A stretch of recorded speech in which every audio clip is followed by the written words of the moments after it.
Assalamualaikum warahmatullahi wabarakatuh, Sobat Rini Channel Education. Semoga semakin hari semakin bersemangat untuk beredukasi, belajar dan berbagi.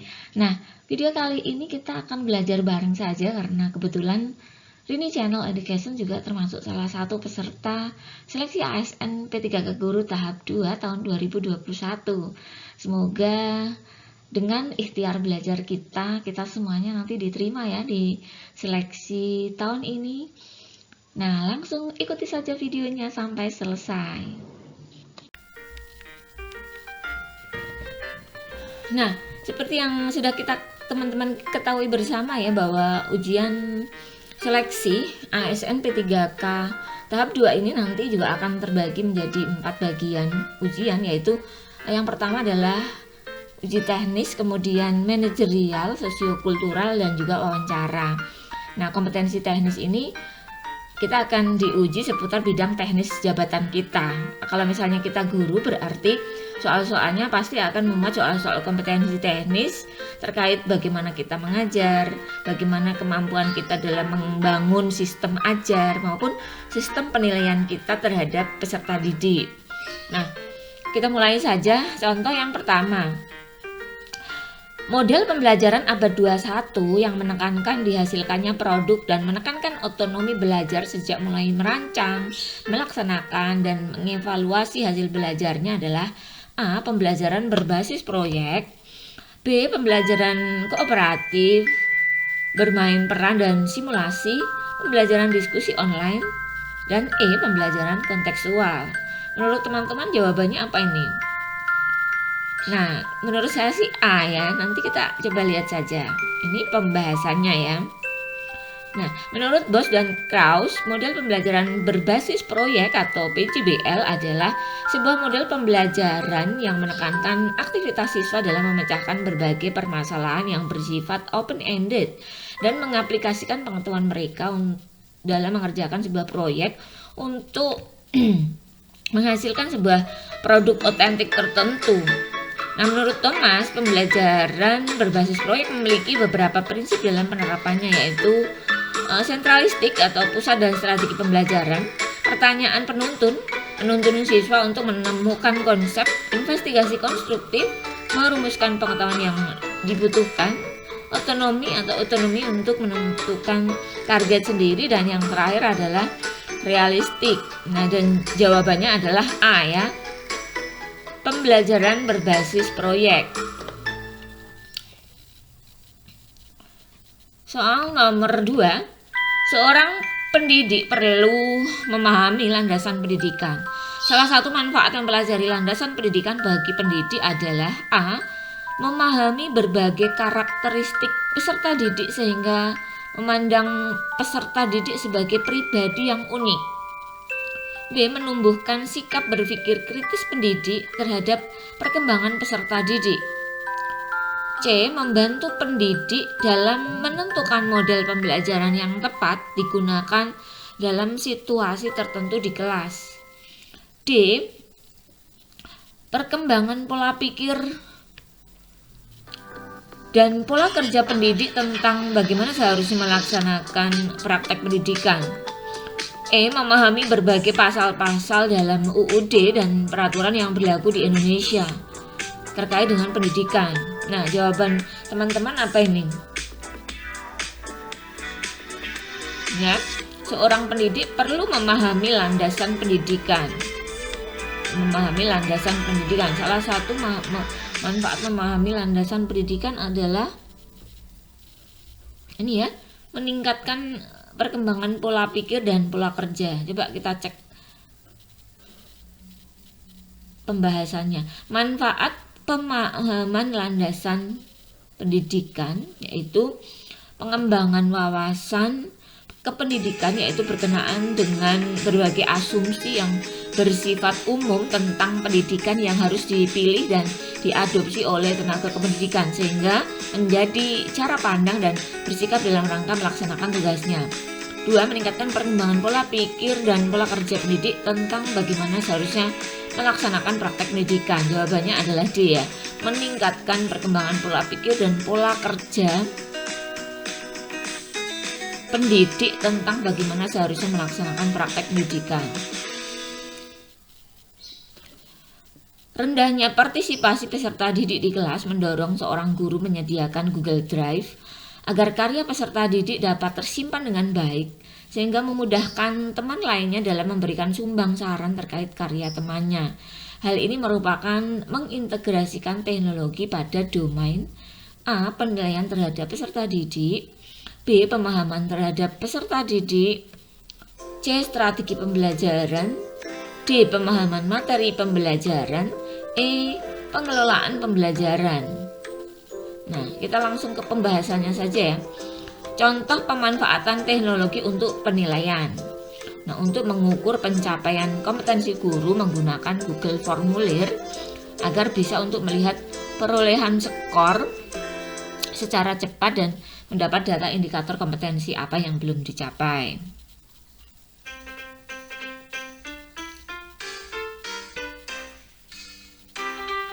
Kemudian contoh pemanfaatan teknologi untuk pemahaman peserta didik. Untuk mengatasi kebosanan peserta didik dapat saat pembelajaran, guru memanfaatkan game edukatif. Contoh pemanfaatan teknologi untuk pemahaman materi. Rendahnya daya serap peserta didik terhadap kompetensi tertentu mendorong guru memanfaatkan video edukatif yang terintegrasi YouTube dengan maksud agar peserta didik dapat belajar materi secara mandiri di sampingnya. Itu contoh pemanfaatan teknologi untuk pengelolaan pembelajaran ya. Untuk memudahkan guru dalam menjelaskan materi X, guru memanfaatkan slide PPT. Jawabannya adalah yang C. Strategi pembelajaran. Karena ini belum ada proses penilaiannya ya. Baru proses belajarnya.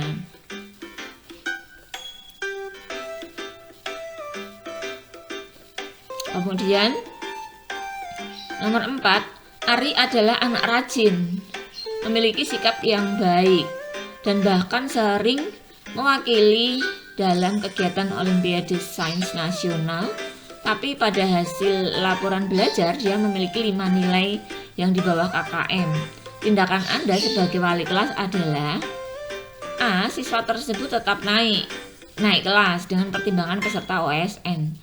B. Meminta masukan dari guru terkait naik tidaknya. C. Mendiskusikan dengan orang tua Ari terkait masalah ini. D. Tidak naik kelas karena tidak memenuhi kriteria kenaikan kelas. E. Naik kelas karena sikap Ari baik. Nah, pembahasannya ya, ini kita kaitkan dengan Permendikbud bahwa anak dinyatakan naik kelas itu harus memenuhi kompetensi sikap minimal baik ya, kompetensi pengetahuan dan keterampilan yang tuntas, dan 3 mata pelajaran ya, maksimal 3 mata pelajaran. Jadi kalau tadi sampai 5 ya, maka jawabannya adalah yang D. Ari tidak naik kelas.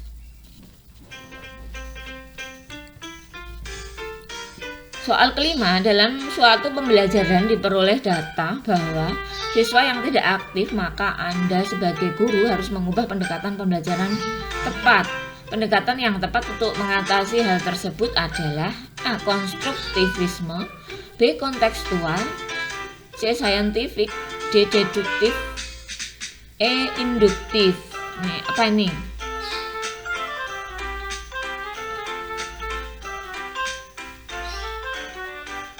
Ya, siswanya tidak aktif. Nah, untuk bisa mengaktifkan siswa, maka ini ya bahasanya ya, bisa dengan membentuk konsep sendiri, membuat pembelajaran bermakna, pembelajaran aktif ya, pakem konsep berpikir logis, terampil dalam membuat masalah. Yang jawabannya adalah yang C ya, scientific. Scientific itu berarti siswa belajar secara mandiri ya. Nah, contoh soal manajerial. Nah, ini manajerial itu berarti tes bagaimana penguasaan kita, pengetahuan kita, keterampilan dan sikap kita di dalam berorganisasi. Soal 1, Anda merupakan seorang manajer pada sebuah perusahaan. Sudah beberapa bulan ini ada salah satu karyawan yang tidak dapat bekerja dengan baik, bahkan cenderung menghambat aktivitas di perusahaan. Banyak pekerjaan yang tertunda karena harus menunggu dia menyelesaikan pekerjaannya. Terkadang setelah ditunggu pun hasilnya sangat buruk, padahal Anda sudah memastikan bahwa beban kerja karyawan tersebut sudah sesuai dengan peraturan dan prosedur perusahaan. Perusahaan pun telah memberikan kesempatan beberapa kali untuk perbaikan dan memberi pelatihan, namun setelah diamati tidak ada perubahan sama sekali. Yang Anda lakukan adalah memberi kesempatan terus sampai dia bisa berubah, menunjukkan performa terbaiknya meskipun akan mengganggu kinerja perusahaan. B. Memberikan kesempatan karena setiap karyawan berhak atas hal tersebut. C. Terpaksa mencari penggantinya agar kinerja perusahaan kembali membaik. D. Memberhentikannya dan memastikan semua keputusan saya terdokumentasi. E. Memberhentikan karyawan yang bermasalah tersebut karena tidak bekerja dengan baik. Nah, pembahasannya adalah topik kemampuan menggerakkan dan mengkoordinir orang lain. Setiap atasan kita harus mampu mengkoordinir bawahan, memberikan kesempatan untuk perbaikan dan pelatihan. Namun, jika tidak ada perubahan, maka seorang atasan harus tegas karena atasan juga punya tanggung jawab terhadap kemajuan perusahaan yang dikelolanya. Jawabannya adalah D ya. Nah, sikapnya harus tegas, memberhentikan dan memastikan semua keputusan terdokumentasi. Nomor 2, divisi tempat Anda bekerja sedang terjadi sebuah masalah yang dapat mempengaruhi kinerja karyawan dalam menyelesaikan tugasnya. Anda sebagai atasan sudah mencoba untuk berpikir dan memandang masalah tersebut secara objektif dan menganalisis setiap karyawan yang dapat terpengaruh atas masalah tersebut. Kemudian yang Anda lakukan, A. Meminta mereka untuk berpartisipasi lebih baik lagi dan patuh terhadap semua kebijakan yang akan diambil. B. Menyuruh mereka mematuhi semua kebijakan dan meminta penyelesaian dari masalah tersebut. C. Meminta masukan dari mereka dan membuat keputusan secepatnya agar dipatuhi semua karyawan divisi. D. Membuat keputusan secepatnya dan memberitahu karyawan divisi akan hal tersebut agar tidak kaget. E. Meminta masukan dari mereka, melakukan revisi seperlunya dan kemudian mengajak mereka turut mengimplementasikan rencana yang telah disepakati. Pembahasan untuk topik tersebut adalah topik kemampuan menggerakkan dan mengkoordinir orang lain. Sebagai atasan harus melibatkan bawahan, tetapi keputusan tetap ada di tangan kita. Memberikan pemahaman dan bagian dari kelompok kita harus saling terbuka, saling bertanggung jawab ya, memiliki kesadaran serta selalu mengkomunikasikan setiap ada permasalahan. Jawabannya adalah E. Meminta masukan dari mereka, melakukan revisi seperlunya dan kemudian mengajak mereka turut mengimplementasikan rencana yang telah disepakati. Soal 3, Anda diminta atasan Anda untuk menyelesaikan sebuah masalah di dalam pekerjaan karena atasan Anda menilai Anda karyawan yang paling mampu mengatasinya dengan baik dan efektif. Namun ketika di tengah jalan penyelesaian yang Anda berikan terhadap permasalahan tersebut sedikit kurang optimal. Untuk memberikan solusi terbaik seperti yang diharapkan perusahaan, yang Anda lakukan adalah A. Saya akan merubah semua solusi yang ada dan membuat penyelesaian baru. B. Meminta atasan untuk memberikan saya waktu lebih untuk memikirkannya. C. Melakukan modifikasi atas keputusan tersebut. Terkadang modifikasi kecil sudah cukup. D. Mengembalikan tugas tersebut kepada atasan untuk dilimpahkan kepada karyawan lain. E. Memikirkan cara yang paling efektif dari penyelesaian sebelumnya. Nah, pembahasan untuk soal itu adalah topik kreativitas dan inovasi, mampu memikirkan hal-hal kreatif dan imajinatif untuk melakukan perbaikan pada sebuah proses sehingga mendapatkan hasil terbaik. Tidak harus merubah, tetapi melakukan modifikasi sehingga apa yang menjadi tujuan dapat tercapai. Jadi jawabannya C ya.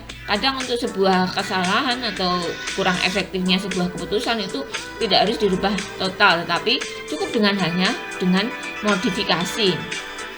4. Beberapa hari terakhir ini di kantor Anda sedang disibukkan dengan banyaknya deadline pekerjaan yang harus diselesaikan secepatnya, sehingga setiap komponen perusahaan diminta untuk memberikan kemampuan terbaiknya bagi perusahaan, karena jika ada pekerjaan yang tertunda akan berpengaruh terhadap produktivitas kerja. Namun ada beberapa karyawan yang datang kepada Anda bercerita mengeluh beberapa hal yang tidak terkait dengan pekerjaan. Sikap Anda adalah A. Saya selalu terbuka terhadap setiap karyawan untuk berkeluh kesah kapanpun mereka butuhkan. B. Hal tersebut harus dibatasi karena dapat mengganggu kinerja perusahaan. C. Selalu bersimpati dan memberikan nasihat dan solusi yang baik terhadap setiap masalah mereka. D. Bersimpati dan memberikan solusi dan nasihat dengan tetap memprioritaskan kepentingan perusahaan.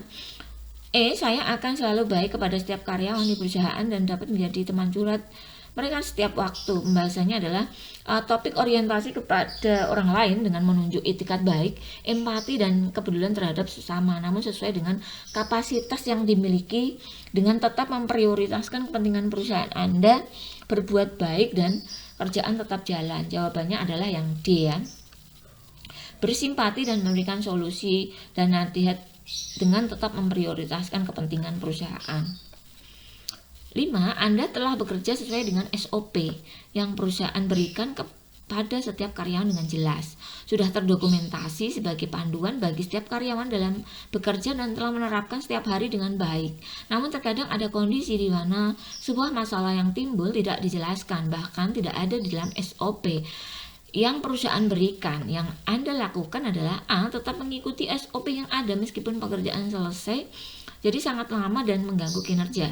B. Meminta bantuan kepada rekan karyawan yang lain untuk dicarikan solusi terbaik. C. Melihat dari kondisi yang ada dan saya disesuaikan dengan misi perusahaan agar pekerjaan cepat selesai. D. Menyuruh atasan untuk mereview kembali SOP yang ada agar karyawan dapat bekerja dengan baik. E. Memikirkan penyelesaian sekira cocok dan bisa saya kerjakan sesuai kemampuan saya. Pembahasannya adalah topik kemampuan bekerja mandiri dan tuntas, menunjukkan sikap bertanggung jawab terhadap pekerjaan yang tidak menyalahi tujuan perusahaan dan menyelesaikan pekerjaan secara cepat. Jawabannya yang C ya. Melihat dari kondisi yang ada dan saya sesuaikan dengan misi perusahaan agar pekerjaan cepat selesai. Yang terakhir adalah sosiokultural. Ini menguji pengetahuan dan keterampilan serta sikap kita yang berkaitan dengan interaksi kita dengan lingkungan yang majemuk. Mulai yang pertama soal. Siska adalah seorang mahasiswa kedokteran di salah satu universitas terkenal di Indonesia. Di tengah perkuliahan dia mengalami depresi berat karena kedua orang tuanya meninggal akibat kecelakaan, sehingga dia berobat sampai sembuh dan menyelesaikan kuliahnya.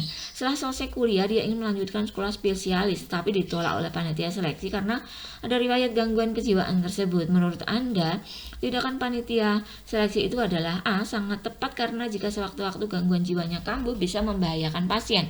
B. Tidak tepat karena melanggar HAM. Seharusnya diterima saja karena dia sudah sembuh dan tidak terpengaruh apa-apa. D. Seharusnya panitia seleksi memberikan kesempatan pada Siska. Tepat karena orang dengan riwayat gangguan jiwa bisa meresahkan.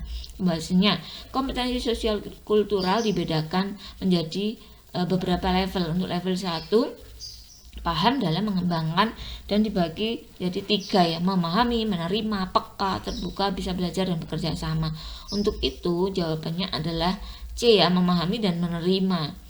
Seharusnya diterima saja karena dia sudah sembuh dan tidak terpengaruh apa-apa.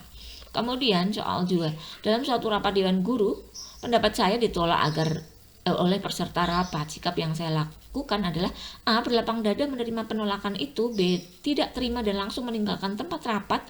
C. Berusaha keras meyakinkan peserta rapat untuk menerima pendapat saya. D. Menghargai perbedaan pendapat. E.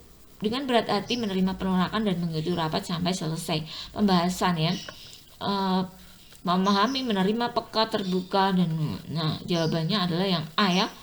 Harusnya kita berlapang dada menerima penolakan itu, nggak masalah gitu. Kemudian setiap tahun atasan mengajukan cuti untuk kegiatan keagamaan dan melimpahkan pekerjaannya kepada Anda. Bagaimana sikap Anda? Menanyakan kepada bagian kepegawaian apakah pelimpahan pekerjaan atasan menjadi keharusan untuk Anda laksanakan. B. Menanyakan kepada atasan tentang kegiatan keagamaan tersebut dan mengucapkan selamat melaksanakan aktivitas ibadah. Bertanya kepada rekan dan mencari literatur tentang kegiatan keagamaan yang atasan laksanakan biasa saja karena atasan biasa begitu. E. Membantu pekerjaan atasan karena bisa jadi Anda dapat cuti juga melimpahkan pekerjaan kepada atasan Anda. Ya ini ya. Untuk sikap kita seharusnya bekerja sama dengan orang lain ya. Jawabannya adalah yang E. Membantu pekerjaan karena bisa jadi saat Anda cuti pun ya.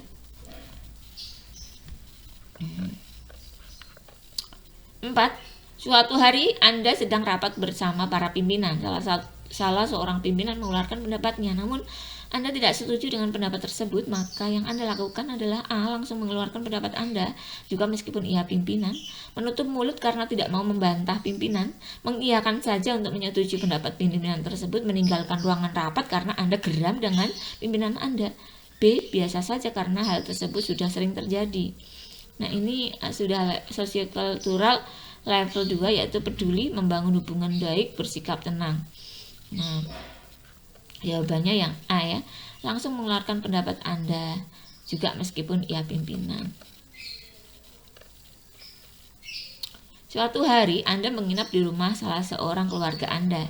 Keluarga Anda kemudian menghidangkan sebuah hidangan yang tidak Anda sukai. Maka yang Anda lakukan adalah makan nasinya saja tanpa menyentuh hidangan tersebut. Makan saja untuk menghormati tuan rumah, mengatakan bahwa Anda sudah kenyang, tidak memakan makanan yang ada, jujur dan tidak mau makan. Ini level yang kedua, yaitu karakter membangun hubungan baik ya. Jawabannya adalah yang B. Makan saja untuk menghormati tuan rumah ya, meskipun kita kenyang, mungkin kurang suka dan seterusnya. Nah, itu tadi soal-soal yang sedikit tadi, mudah-mudahan sedikit membantu ya untuk teman-teman. Tentu saja masih kurang dan perlu menggali informasi dari yang lainnya. Terima kasih. Nah, bagaimana? Seru bukan? Terima kasih untuk selalu setia menonton Rini Channel Education, dan semoga seluruh penonton Rini Channel yang saat ini sedang mengikuti seleksi ASN P3K Guru tahun 2021 di tahap 2 ini semuanya sukses dan lolos ujiannya.